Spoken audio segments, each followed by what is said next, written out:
2005년 6월 12일 스탠포드 대학교 졸업식. 검은 졸업가운 아래 청바지와 샌들을 신은 한 남자가 연단에 섰습니다. 애플과 픽사의 CEO 스티브 잡스. 그는 이렇게 시작했습니다. 솔직히 말하면 저는 대학을 졸업한 적이 없습니다. 오늘이 제가 대학 졸업식에 가장 가까이 온 날이에요. 그날 그가 한 15분짜리 연설은 역사상 가장 많이 본 졸업 연설이 됐습니다. 유튜브 조회수 1억 2천만 뷰 이상. 전 세계의 수많은 사람들이 이 연설을 들으며 눈물을 흘렸습니다. 무엇이 그토록 많은 사람들의 마음을 움직였을까요? 오늘은 스티브 잡스가 세 가지 이야기를 통해 전하고자 했던 메시지, 그리고 그 이야기 뒤에 숨겨진 그의 삶을 들려드리겠습니다.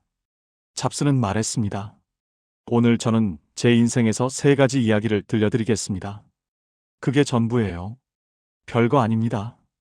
그냥 세 가지 이야기. 첫 번째는 점을 연결하는 것, 두 번째는 사랑과 상실, 세 번째는 죽음에 관한 이야기였습니다. 이 세 이야기는 단순한 일화가 아니었어요.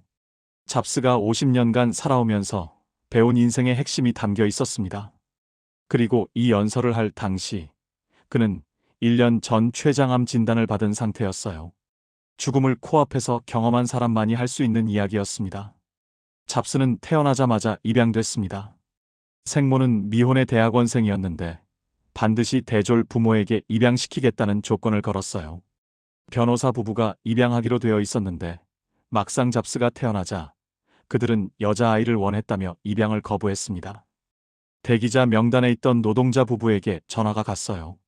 예상치 못한 남자아이가 있는데 원하시나요? 그들이 잡스의 양부모가 됐습니다. 생모는 양어머니가 대학을 나오지 않았다는 걸 알고 입양 서류에 서명하지 않으려 했어요. 양부모가 나중에 반드시 대학에 보내겠다고 약속한 후에야 서명했습니다. 17년 후 잡스는 정말로 대학에 갔습니다. 오레곤 주 포틀랜드의 리드 칼리지. 하지만 6개월 만에 중퇴했어요. 양부모의 평생 저축이 등록금으로 나가는 게 보였습니다. 그런데 저는 내가 인생에서 뭘 하고 싶은지, 대학이 그걸 찾는데 어떻게 도움이 될지 전혀 몰랐어요. 중퇴는 했지만 학교를 떠나지 않았습니다. 18개월간 청강생으로 머물렀어요. 기숙사가 없어서 친구들 방 바닥에서 잤고, 콜라병 보증금으로 끼니를 때웠고, 일주일에 한 번 크리슈나 사원에 가서 무료 식사를 했습니다. 그때 잡스는 우연히 캘리그래피 수업을 들었습니다. 리드 칼리지는 아마 미국 최고의 서체 교육을 하고 있었어요. 캠퍼스 곳곳에 모든 포스터, 모든 서랍의 라벨이 아름답게 손으로 쓴 글씨였죠. 세리프와 산세리프 서체, 글자 간격의 미학, 위대한 타이포그래피를 만드는 것. 그는 이 모든 것에 매료됐습니다. 이게 실용적으로 쓸모가 있을 거라고는 전혀 생각하지 않았어요. 10년 후 그들이 매킨토시 컴퓨터를 디자인할 때 그 서체 수업의 모든 것이 떠올랐습니다. 매킨토시는 아름다운 서체를 가진 최초의 컴퓨터가 됐어요. 그리고 윈도우가 맥을 따라 했기 때문에 오늘날 모든 개인용 컴퓨터가 아름다운 서체를 가지게 된 겁니다. 미래를 내다보며 점들을 연결할 수는 없습니다. 오직 과거를 돌아볼 때만 연결할 수 있어요. 그러니 지금의 점들이 미래에 어떻게든 연결될 거라고 믿어야 합니다. 이것이 첫 번째 교훈입니다. 지금 하는 일이 쓸모없어 보여도 미래에 어떤 점과 연결될지 모릅니다. 호기심을 따라가세요. 직관을 믿으세요. 잡스는 20살에 부모님 차고에서 워지니악과 함께 애플을 창업했습니다. 10년 만에 20억 달러 가치의 회사, 4,000명의 직원을 가진 기업으로 성장했어요. 30살에 매킨토시를 출시했습니다. 그런데 그 직후 잡스는 자신이 만든 회사에서 해고당했습니다. 자기가 만든 회사에서 어떻게 해고당할 수 있냐고요? 글쎄요, 애플이 커지면서 저는 저와 함께 회사를 운영할 재능 있는 사람을 영입했어요. 1년쯤은 잘 됐는데 그 후 우리의 미래 비전이 달라지기 시작했고 결국 이사회가 그의 손을 들어줬습니다. 30살에 잡스는 완전히 무너졌습니다. 자신의 정체성 전부였던 회사에서 쫓겨난 거예요. 실리콘밸리를 떠날 생각까지 했습니다.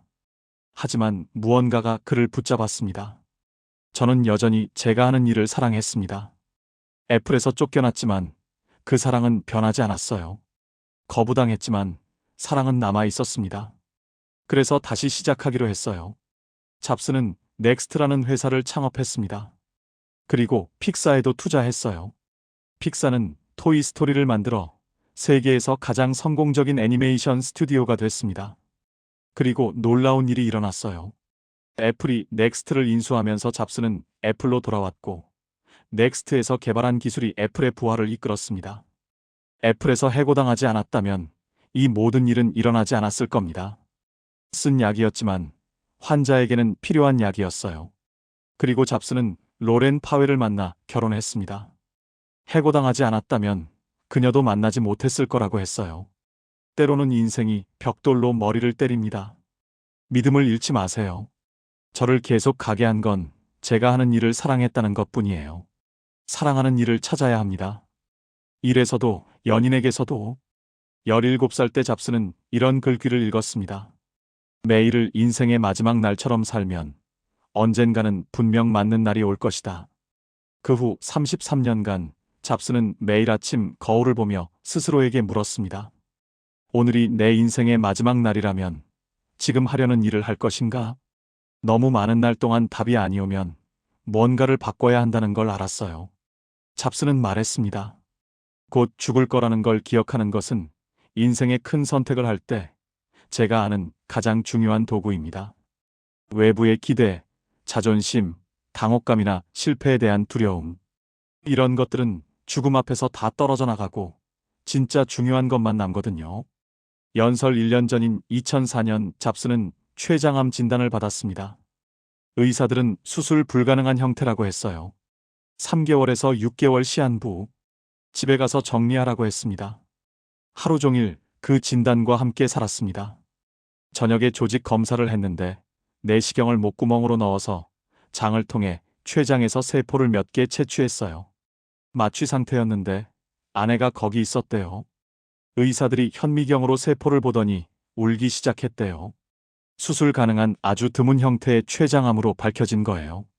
수술을 받고 살아남았습니다. 이것이 제가 죽음에 가장 가까이 간 경험이었고 앞으로 몇십 년간은 그랬으면 좋겠어요. 그러나 안타깝게도 잡스는 2011년 56세로 세상을 떠났습니다. 잡스는 말했습니다. 아무도 죽고 싶어 하지 않아요. 천국에 가고 싶은 사람들도 죽어서 거기 가고 싶진 않죠. 그런데 죽음은 우리 모두가 공유하는 목적지예요. 아무도 피하지 못했어요. 그리고 그게 맞습니다. 왜냐면 죽음은 아마도 삶이 만든 최고의 발명품이니까요. 죽음은 변화의 동력입니다. 낡은 것을 치우고 새 것을 위한 자리를 만들어요. 지금 새 것은 여러분이지만 언젠가 멀지 않아 여러분도 점점 낡은 것이 되고 치워질 겁니다. 너무 극적이어서 미안한데 사실이에요. 그래서 그의 결론은 이것이었습니다. 여러분의 시간은 한정되어 있습니다. 다른 사람의 인생을 사느라 시간을 낭비하지 마세요. 도그마에 갇히지 마세요. 그건 다른 사람들의 생각의 결과로 사는 것이니까요. 다른 사람들의 의견이라는 소음이 여러분 내면의 목소리를 덮지 않게 하세요. 연설의 마지막에서 잡스는 젊은 시절 읽던 잡지 호러스 카탈로그를 언급했습니다. 1960년대 후반에 나온 이 잡지는 인터넷이 나오기 전에 구글 같은 것이었어요. 이상주의적이고 멋진 도구와 아이디어로 가득 찬 책이었죠. 마지막 호 뒷표지에는 이른 아침 시골길 사진이 있었어요. 히치하이킹을 한다면 볼 수 있는 그런 길. 그 아래 이런 문구가 있었습니다. Stay hungry, stay foolish. 잡스는 말했습니다. 저는 항상 제 자신이 그러길 바랐습니다. 그리고 이제 졸업하여 새 출발을 하는 여러분에게도 그것을 바랍니다. Stay hungry, stay foolish.